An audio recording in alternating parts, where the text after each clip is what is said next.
What if you were told you were too old to learn, too old to dream, and too old to matter?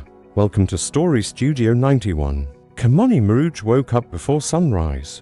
He was 84 years old. His bones ached. His hands trembled. His eyes were weak. But his mind was sharp. And today was the most important day of his life. Today, Kimani was going to school. Kimani lived in a small village in Kenya. He had never learned to read or write. When he was a child, there were no schools for poor village boys.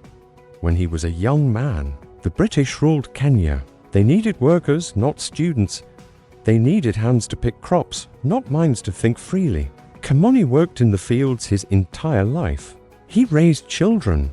He buried his wife. He watched his grandchildren grow.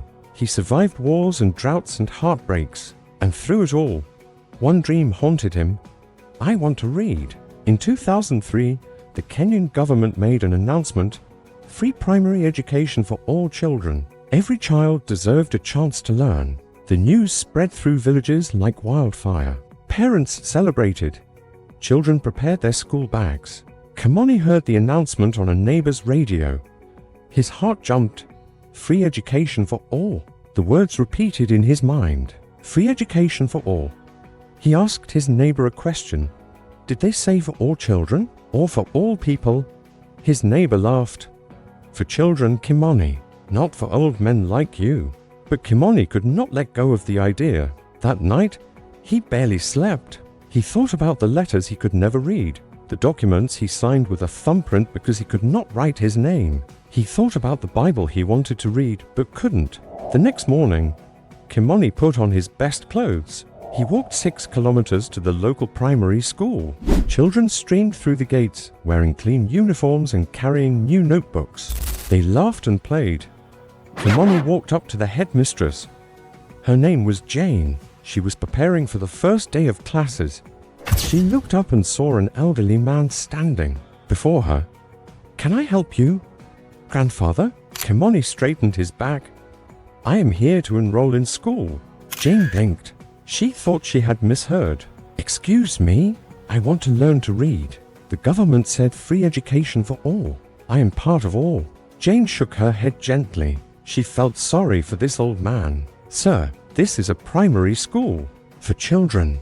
You are too old. Kimani's voice did not waver. The government did not say an age limit. They said education for all. I am a Kenyan. I deserve education. Jane did not know what to do. She called the education office. They had no answer. The policy was new. Nobody had thought about an 84-year-old student. After hours of discussion, they made a decision. Let him attend. If he can keep up, he can stay. Kimani sat in a classroom with 6-year-old children.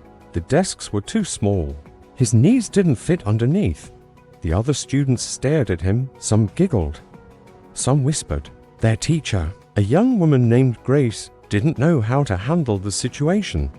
But Kimani didn't care about the stares or the whispers. He held a pencil for the first time in his life. He looked at the letters on the blackboard. He copied them slowly. His hand shook. The letters were crooked, but they were his letters, his first letters. The children stopped giggling after a few days. They saw how hard Kimani worked. They saw him arrive early every morning and stay late every afternoon. They saw him practice writing in the dirt when he had no paper. They began to respect him. Kimani became the most dedicated student in the school. He never missed a day. He memorized every lesson. He raised his hand to answer questions. When he finally read his first full sentence, tears filled his eyes. The children clapped for him. News of the 84-year-old student spread across Kenya. Journalists came to the village. They photographed Kimani sitting at his tiny desk. They interviewed him. They asked him why education mattered so much. Kimani gave them a simple answer. I fought for Kenya's freedom, but I was never free. I could not read the laws of my own country. I could not read my own name. Now I am learning. Now I am free. The story went global. International media covered Kimani's journey. He appeared on television. He met the president of Kenya, but none of it changed him. He remained humble, focused, and in school. Years passed. Kimani progressed through grades. He learned mathematics, science, and history. He learned about the world he had lived in but never truly understood.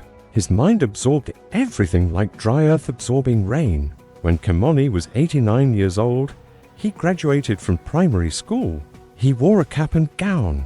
He walked across the stage with children 70 years younger than him. He received his certificate.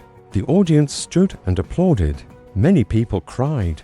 Kimani held his certificate high. He had done it. He had proven that age is just a number. He had proven that it's never too late to learn. He had proven that education is not just for the young. Education is for the hungry mind. Kimani continued to secondary school. He studied until his body could no longer keep up with his spirit. He died in 2009 at the age of 90. But his legacy lives forever. Kimani Maruge taught the world a powerful lesson. Dreams do not have expiration dates. Learning does not have age limits. Your past does not determine your future. What matters is what you do with today. When Kimani sat in that classroom at 84, people said he was crazy. They said he was wasting his time. They said he should accept his place and wait to die. But Kimani refused. He chose growth over comfort.